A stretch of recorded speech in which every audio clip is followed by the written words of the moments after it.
Of course.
Yep.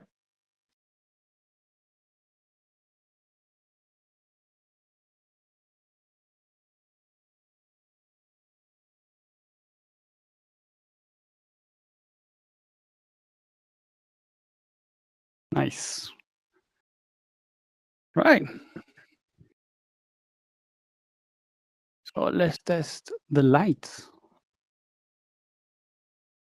Yes, now we get cozy. Well, hello guys. Welcome to this third and last session of Bridge Game Talks. I'm going to be your host tonight. I am Gabriel. For those who don't know, there it is. You can see it up here. And today I'm going to allow you to enjoy the presence of Lina Reinsbakken. Am I saying it correct? Reinsbakken, yes. Mm-hmm. Yes, Reinsbakken. She is going to tell you a bit more about this fantastic experience that she did. So I'll let her now talk about it and hold your horses. Enjoy. Lina, please. Okay, hello, hi. My name is Lina Reinsbakken. I am the founder and the creator of Norn, which is a virtual reality fairy tale in 10 parts, immersive film series. And I'm going to talk about how I had the idea and did the production and until the distribution of this. So it started with, I'm just going to change. It started with me working in New York as an art director at an advertising firm. My background is not in virtual reality, or it's not in film. It's in fine art and moving image storytelling. And then when I was working there, my niece was born with 6 air bubbles in her brain and was later diagnosed with CP, cerebral palsy, which is why I became really interested in how the brain works.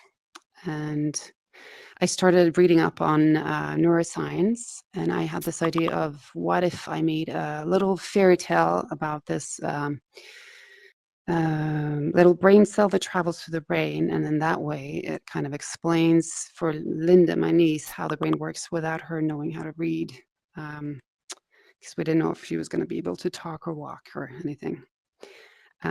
So yeah, so I had this idea of this story of traveling through the brain and then having the characters personified cells and hormones and cognitive thoughts.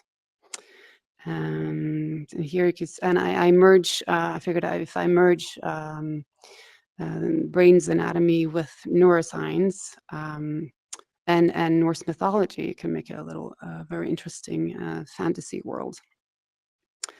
So it started with this idea of this hero's journey throughout the brain, where this little cognitive thought and dream designer has to venture the brain with a dangerous quest to save the state of fantasy from the queen of fear.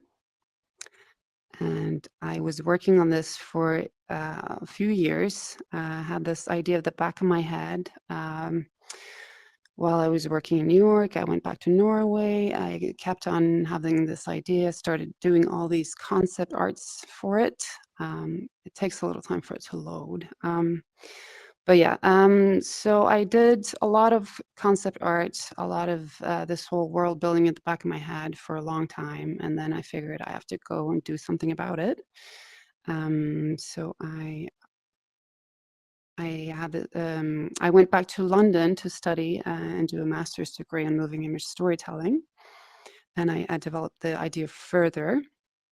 So I had this idea of spatializing the narrative so I could make the anatomy of the brain part of the landscape of the series. So you can see the background here. You have the star clusters form structures of the brain.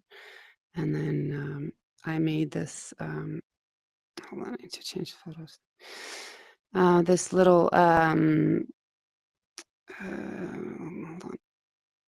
A map of the brain, like a adventure map of the section of the brain. And then in, I think it was 2014, the fall, I went to the April convention in London and I tried the VR headset for the first time since the 90s. And I figured, oh, it just makes much sense to make the whole experience into a VR experience. So travel through the brain while you're inside the brain. So I made this very ambitious wish list of what I wanted to do with the series. I was going to make a TV series, a VR series, AR companion AR book series, and hopefully animated feature as well.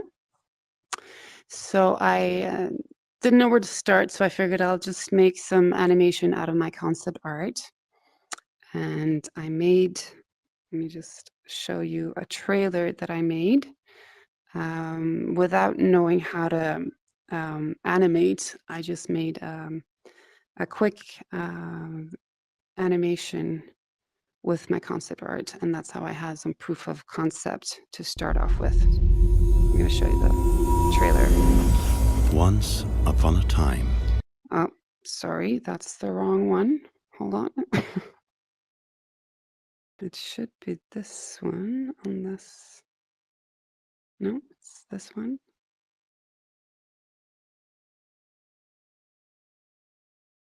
Yeah.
All right.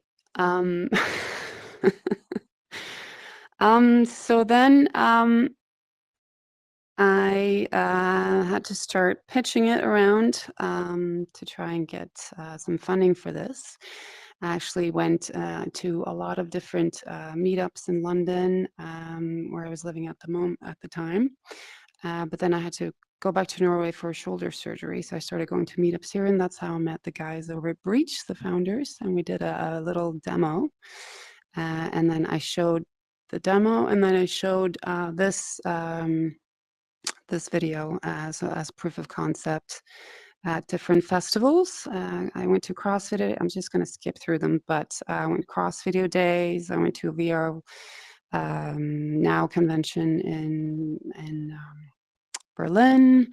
I did a few other festivals as well, pitched it, and then through all the different festivals I went to, I was always invited to a new one, and then I ended up going to Sandbox Immersive Film Festival in China and pitch it there. And it was a whole week of just me, two other guys, I think, who was pitching, and then industry leaders of VR throughout from all over the world.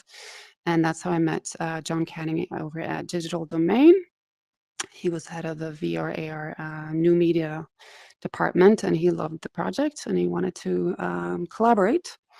So I finally got the funding for development, and I did the storyboard, I did the script, I started going around taking background pictures. I went to the so it takes a little time for it to load, but I went over to Gudvangen, to the Viking village there. I took backdrop pictures and did a lot of research on how to do the 360. So I ended up doing these for the scenes.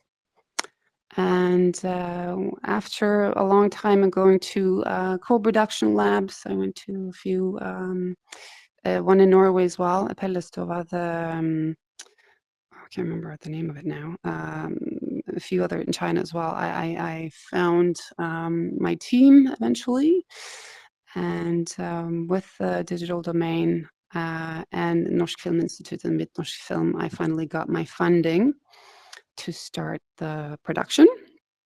And this was May 2020.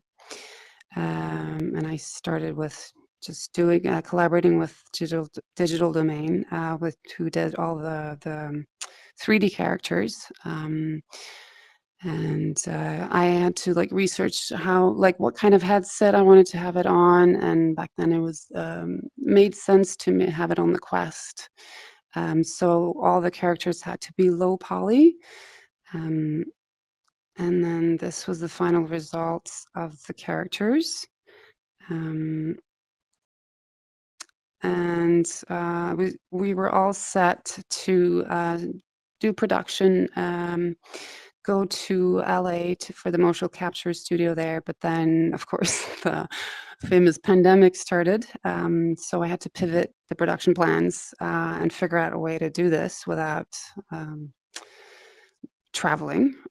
So I bought a cabin in hell, refurbished it, and moved my whole studio there. And we rigged motion capture. I went to Amsterdam and got a motion capture suit. We rigged it for a sound recording studio, and we brought the actors up to the cabin and did all the recordings there. Which actually it worked. And then with collaborating with Digital Domain, who did the character design, we had a little bit of problem with the rig being very complex and didn't really fit with the plugins to Unity, but we kind of had to make it work. Ended up having to hand paint Gulve, the main character, and her dress, some of the other characters too, to make them more personified.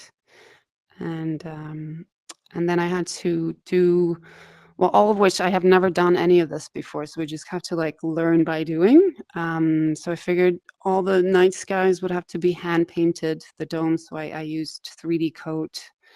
And just as an example of how we put it all together in Unity. So here you have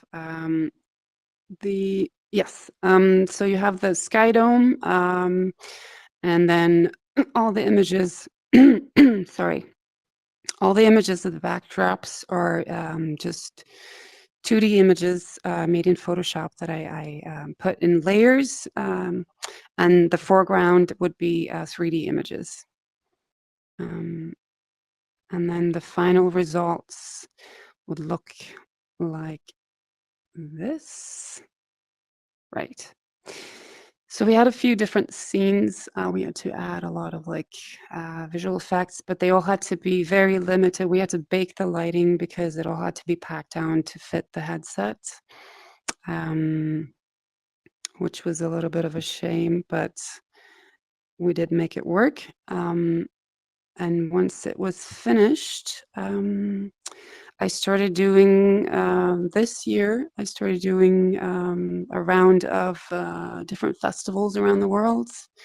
Been to Sandbox Immersive Film Festival in China, BIFAN in South Korea, BIF in both Norway and in Brussels. I did win a few awards already. I got Best 360 Film at Vrin this year, and last year I got the Jury Award and the Best XR in Art and Art and Culture, and I was finalist for the Queensland XR Festival this summer, and I won Best VR Narrative at the FUF in LA. And then after, we're still doing the festival round. It's going to Torino next weekend, which is exciting. I also tested the film out at Deichman Library in Oslo, so we could see how the reaction of the kids. I thought it was going to be kids from 12 and up, but it turns out that the smaller kids loved it. What I found after having the presentation or the pop-up VR cinema at Deichman was that even though it's a 60OF immersive interactive experience, everyone wants to sit down. Just a few people wants to stand. So after a few consideration, I've decided that the rest of the series will be made into 360 film, so I can up the quality of the images, and then keep the AR, keep the interactive at the AR book. That's a companion book. Anyways, so this fall I signed a distribution agreement with Astria, which is part of the Atlas 5. It's a branch under them, and we're gonna push it towards Pico and Oculus. And we've started rendering out a new 360 video off of this film. And then I have now in the development of the rest of the episodes, I'm applying for the NEO at NFE. And I have plans on doing the 3D AR pop-up book for each of the episodes. There will be a companion book, and then that will be the interactive piece for each of them.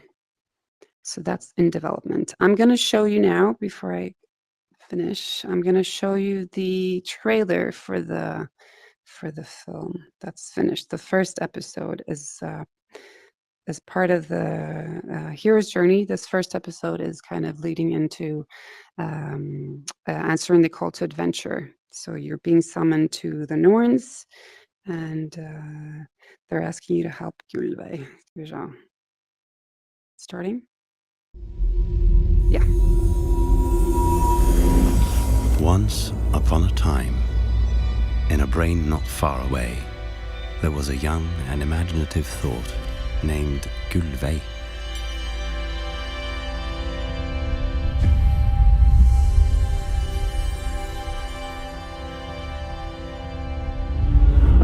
you are. I asked the Norns for help and they've sent someone. I'm so glad it's you that they've sent. She is our only hope in fixing the thread and changing this destiny.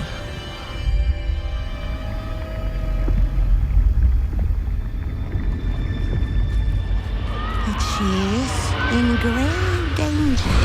The Queen has sensed she's a threat, and she has sent her army of stress hormones out to get her. They're going to kill her. We have to get her out of there before it's too late. Before the will and seed of Yggdrasil was enslaved, we hid stones throughout the brain and the helm of awe within the chosen, in hope that one day the tree could be saved. I need your help. Will you help me?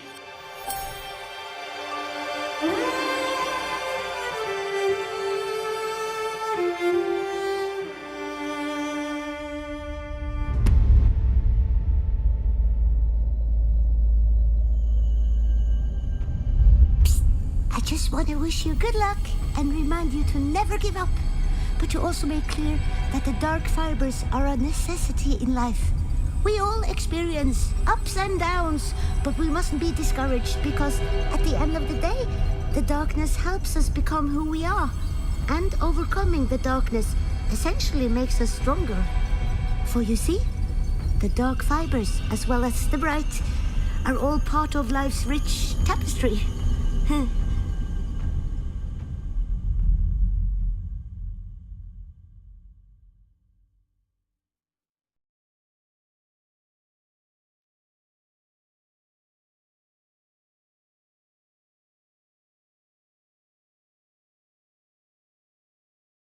Scheiße.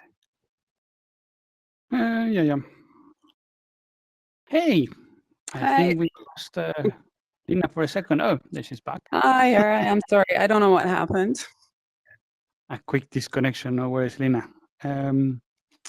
Someone up there can help me to bring Lina back to the stage, please.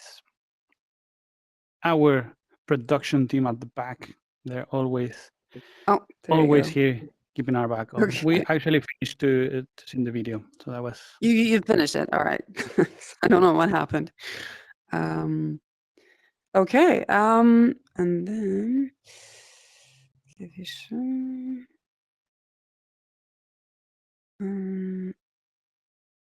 Let's see if I can put a picture up here. Okay. Do you guys see anything? Oh, okay. Well, you guys saw the video, right? And I don't know if you could, I was going to add another part of the storytelling, because we had to like figure this out while doing it, how it kind of worked in 360 and in VR with interactive pieces, and then also with sound. So with the sound, we ended up doing 3 different takes. We ended up doing the music, a stereo, objects for the objects, obviously, and then also spatial sound we did with Mac 1. But yeah. And then while doing the 360 at the moment, we've decided that, or I've decided that I'm going to do 360 for the rest of the episode so that I can do full poly animations and a lot more visual effects and just make it look a lot more like the concept art like I started out with. And yeah, that's me. It's really that quick presentation. I'm usually at like 45 minutes, but this I kind of cut most of it in half. So I don't know if you want to do like questions now.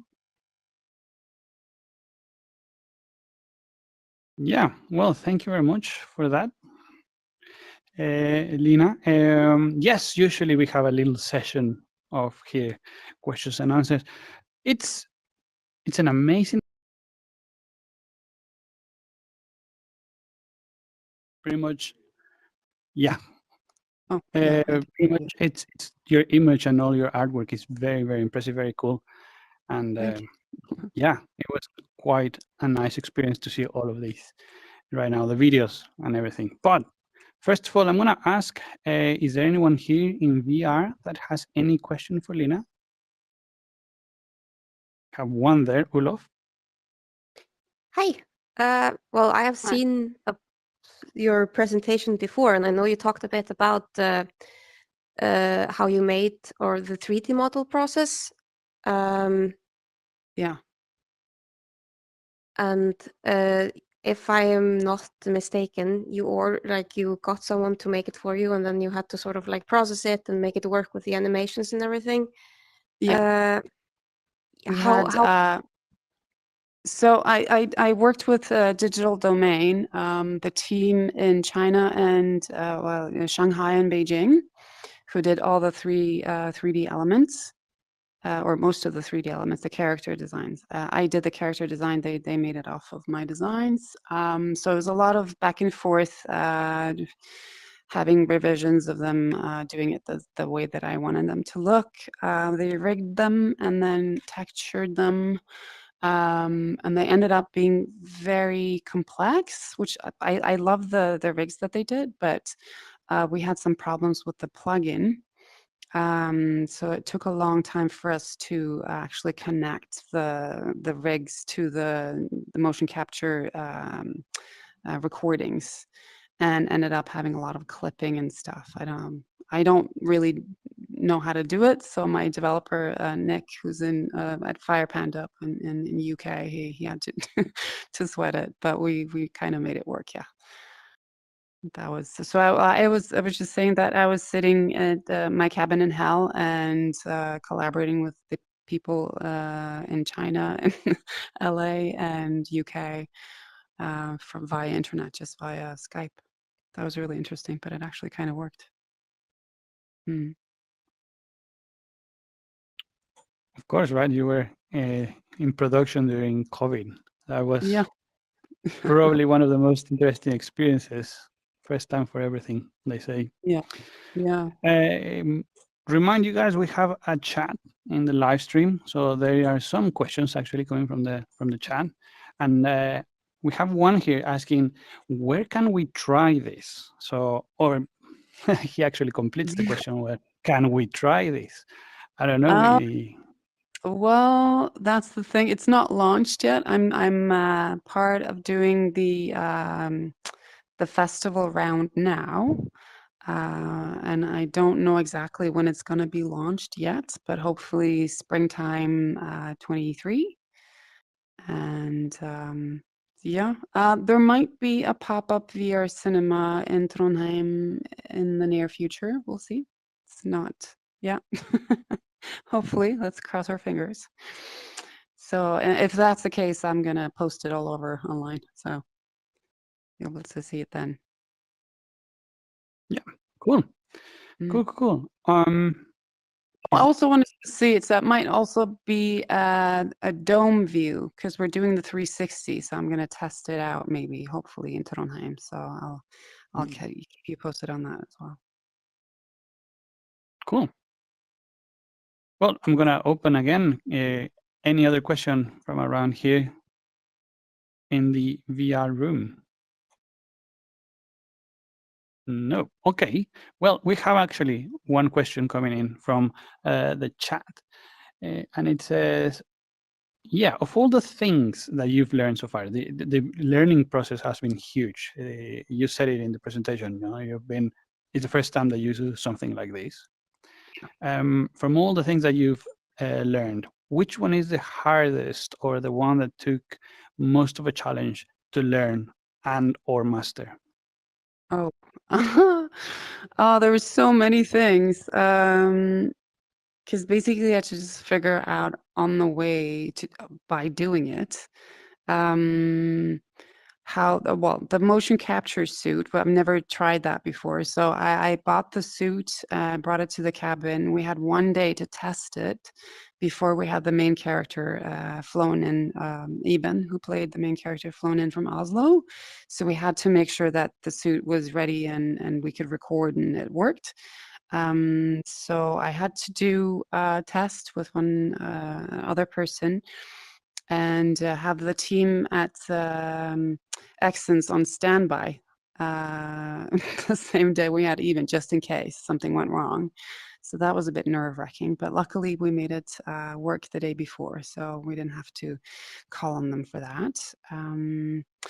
I had to learn how to do 3D code, which shouldn't be a problem. It was just a lot that we just have to figure out on the way. Like if animation, for example, of 3D animations of the Norn title reveal, we just kind of had to.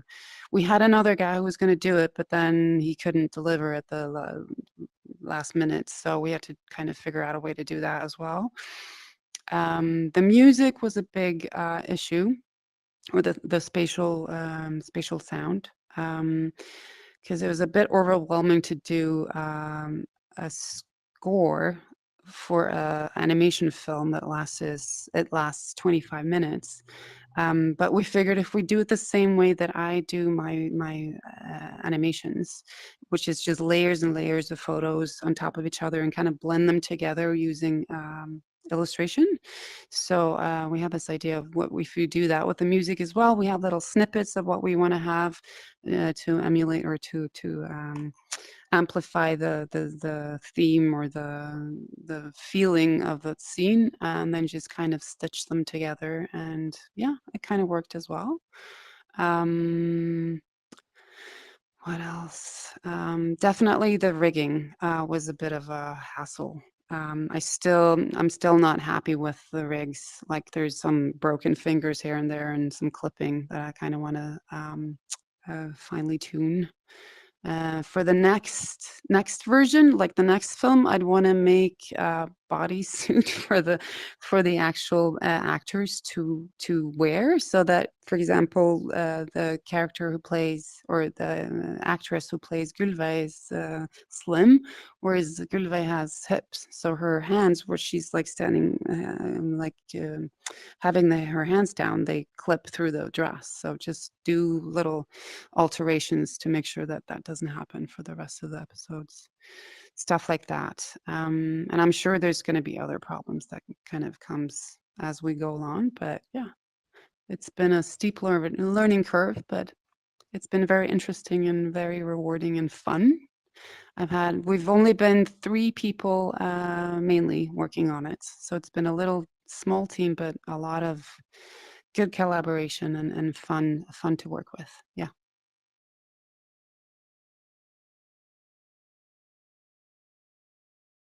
You're still on mute. Yeah. Yeah, I'm muted, and suddenly I lost a bit of tracking, so it got fun. Yeah, okay. Actually, following on this same track, the same things that you're telling us, there's another question here in the chat that is asking, what do you think, based on what you know so far, are the cons and the perks of moving this into experience? Oh, sorry, can you repeat the last? Yeah, into a 360 video. Oh, the cons and the pros of moving it into 360 video. Okay. Yeah, I've been thinking about this long and hard, because even though I wanted it to be an interactive piece, and it's not interactive enough, I feel, that it's worth the illustrations and the images to be so low res. Whereas I'd rather have it looking more like, for example, Arcane on Netflix, where it's more like my concept art, and kind of just, yeah, make the visuals as powerful as possible, and then move the interactivity out and into the AR book. So you have the app with that where you can be interactive. Yeah, that's what I think. The cons, yeah, well, I don't know if there's, of course, it's not an interactive piece anymore. It'll be just a 360 video, but yeah. Okay, thank you for that. There is a question here, Ara. Yeah, you mentioned the AR app. So will that be the same story told in a different way, or are you thinking of a Yes. story? Yeah, no, it's the same story. So basically, I want to do like a story universe. So you have different platforms, but the same story, and then it'll be added bonuses if you buy the book. There'll be some other little extra things in the book than in the film, for example. But it's the same story. Yeah.